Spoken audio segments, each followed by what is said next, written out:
जरांगेंनी सरकारला दिलेला अल्टिमेटम आज रात्री 12 वाजता संपणार आहे। उद्या मराठा समाज मुंबईकडे निघण्यास सज्ज आहे। अंतरवाली सराटीसह राज्यभरातील मराठा समाज मुंबईकडे कूच करणार आहेत। यावर आता आज राज्य सरकार काय निर्णय घेणार हे पाहणं देखील तितकंच महत्त्वाचं ठरणार आहे। मोर्चात बदल होणार नाही असं मनोज जरांगे यांची ठाम भूमिका आहे। उद्या अंतरवाली सराटीतून निघाल्यावर हा बदल होणार नाही, अंमलबजावणी होत नसेल तर बदल होणार नाही असं स्पष्ट जरांगेंनी सांगितलंय। सरकारने एक रस्ता आम्हाला द्यावा असं देखील जरांगे म्हणाले।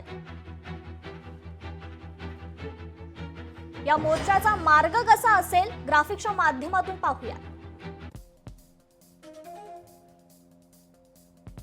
अंतरवाली, तिथून शहागड, त्यानंतर पैठण, शेवगाव, पांढरीपूल, अहिल्यानगर मार्गे शिवनेरी दर्शन, त्यानंतर चाकण, लोणावळा, पनवेल, वाशी, चेंबूर आणि मग थेट मंत्रालयापर्यंत मराठ्यांचा हा मुंबईत येण्याचा मार्ग आहे।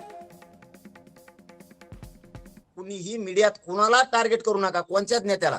बऱ्याच नेत्याचे रात्री संदेश आलेत, आम्हाला फडणवीस साहेब बोलायला लावतात, आमच्यावर विनाकारण प्रेशर करतात, त्याच्यामुळे बोलू नका, त्यांना घडून आणायचंय। कुणीही दगडफेक करायची नाही, जाळपोळ करायची नाही, शांततेत मुंबईत बसायचं। तुमचं कोणी काय करू शकत नाही मराठीचं, फक्त तुम्ही शांततेत चला। आता मात्र निर्णायक टप्पा आहे, माग हटवून नका।